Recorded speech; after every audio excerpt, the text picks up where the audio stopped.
Abidjan Perle des Lagunes aura été, en cette fin d'année 2017, par le fait Didia Africa, un cabinet d'intelligence économique, la perle de la FinTech.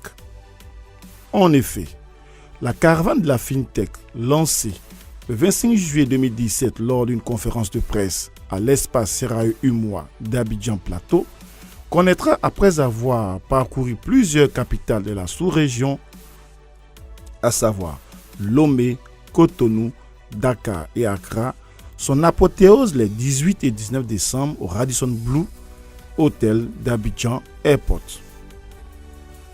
Africa FinTech Forum, qui demeure jusqu'alors le premier forum ouest-africain sur la FinTech, l'InsurTech, la RegTech, le Bitcoin et la blockchain, aura tenu le pari de la mobilisation des acteurs locaux et internationaux de l'écosystème de la finance digitale.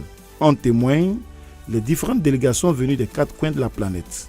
Cette belle fête de la FinTech, qui a bénéficié des parrainages des ministères de l'économie et des finances, de la communication, de l'économie numérique et de la poste, mais surtout rehaussée par la présence distinguée de l'ambassadrice de la Grande-Bretagne en Côte d'Ivoire, Madame Joséphine Gould, ouvrira ses portes par une série d'allocutions de bienvenue. Monsieur André Apété, directeur de cabinet du ministre de la Communication, de l'économie numérique et de la Poste. Monsieur Charles Douai, chef de cabinet du ministre de l'économie et des finances, représentant le ministre de l'économie et des finances. Madame Joséphine Gould, ambassadrice de la Grande-Bretagne auprès de la Côte d'Ivoire. Monsieur Stéphane Conan, conseil technique du ministre d'État, ministre de la Défense. Chers invités, chers panélistes, chers speakers, chers auditeurs, je voudrais par ma petite voix vous dire merci, vous remercier pour la présence que vous faites d'être parmi nous ce matin pour partager un projet, pour partager un objectif, celui de voir l'essor de la FinTech et au-delà des FinTech, au-delà de la technologie, de la finance, de participer à l'éclosion ou à la croissance de l'inclusion financière.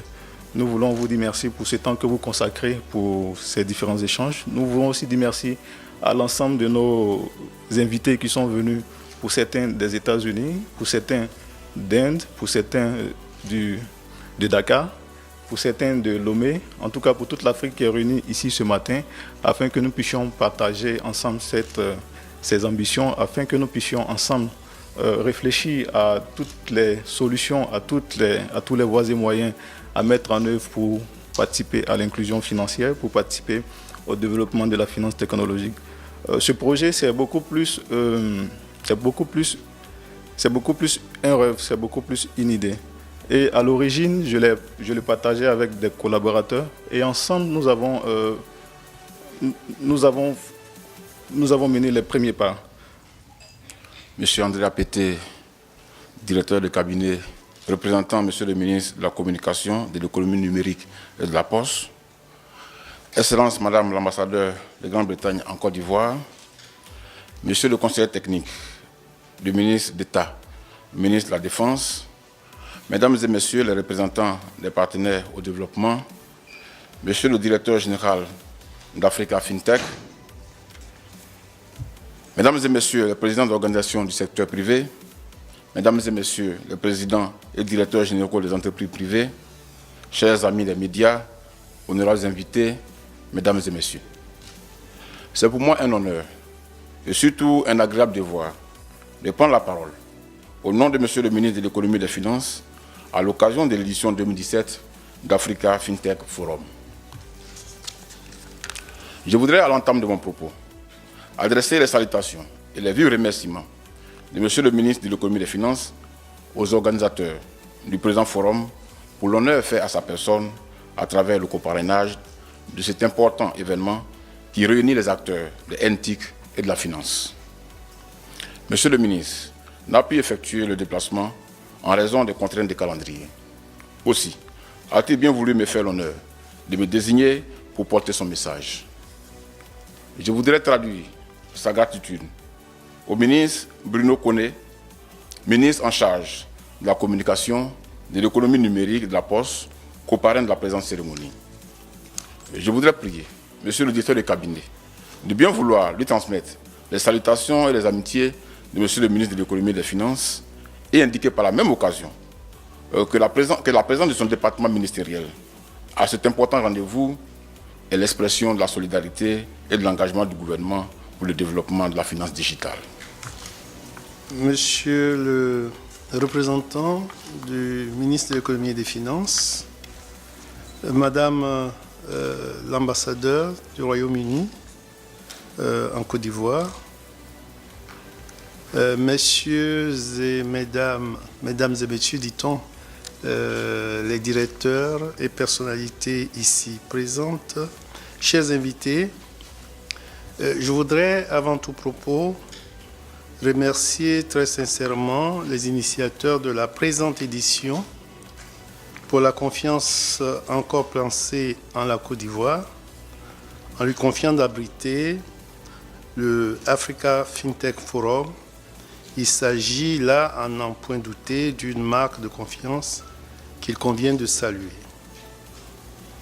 C'est avec un réel plaisir et un grand honneur que je prends la parole ce matin au nom de Monsieur le ministre Bruno Koné, ministre de la Communication, de l'économie numérique et de la Poste, qui, empêché, n'a pu honorer personnellement l'ouverture de cette importante cérémonie.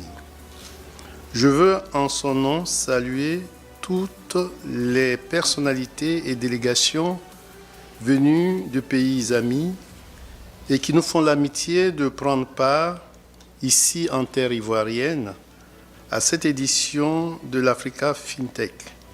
Soyez les bienvenus en Côte d'Ivoire, terre légendaire de fraternité et d'hospitalité.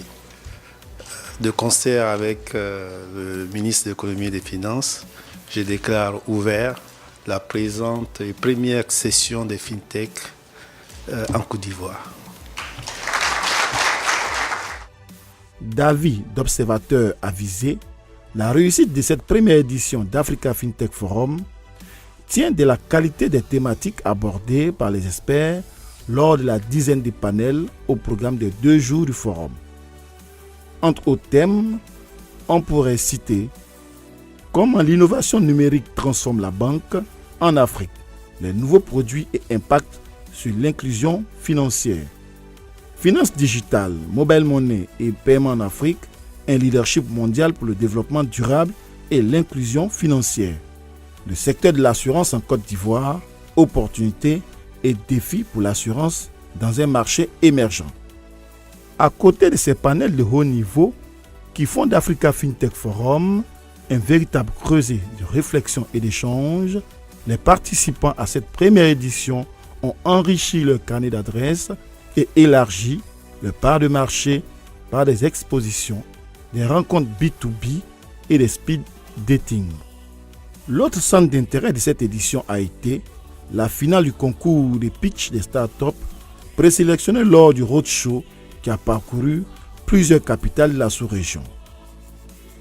Africa FinTech Forum 2017 s'est achevé par une note de gaieté, de convivialité qui s'est traduite par la célébration des meilleures entreprises FinTech du continent africain. Rendez-vous pour 2018.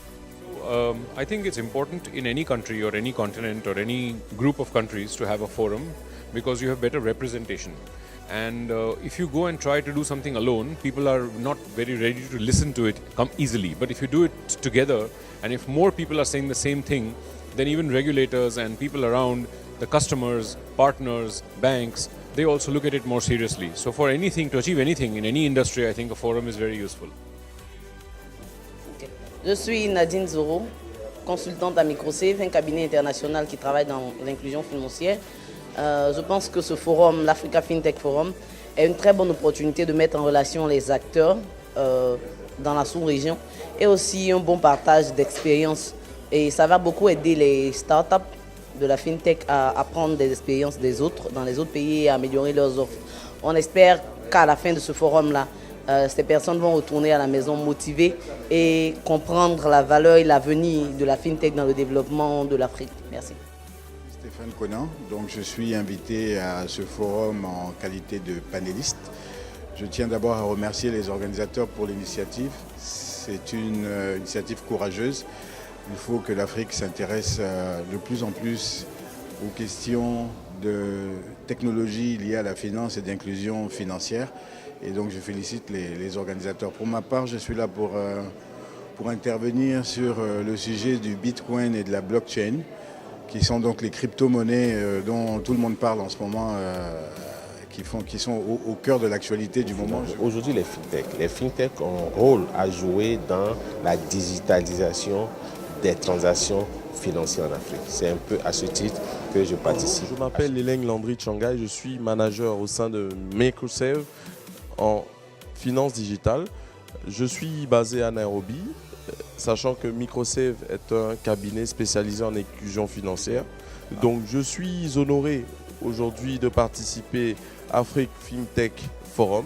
J'aimerais en profiter pour tendre la main aux diverses institutions financières et aux FinTech pour qu'elles nouent des partenariats, parce que l'avenir est vers les partenariats pour pouvoir atteindre cet objectif d'inclusion financière. Aman Ndiaye, membre du jury pour le concours de start-up. Et je suis très heureux d'être là, d'assister à ce forum qui est la première édition dédiée en fait aux FinTech en Afrique. Les FinTech qui font partie en fait des acteurs aujourd'hui les plus innovants sur notre continent. Et c'est une première édition évidemment, donc on ne va pas tenir rigueur aux organisateurs des imperfections qu'on a pu constater, mais on est très satisfait dans l'ensemble de la qualité de l'événement, de la qualité des personnes qu'on a pu rencontrer, qui ont fait le déplacement. Et on espère qu'il y aura d'autres éditions récurrentes qui pourront être organisées. Parce qu'en fait, on est vraiment au tout début d'un processus de transformation du secteur financier, du secteur des assurances, du secteur de l'agriculture par les nouvelles technologies de l'information. Après 2 semaines de compétition, je suis très heureux de pouvoir repartir avec le trophée de la meilleure start-up.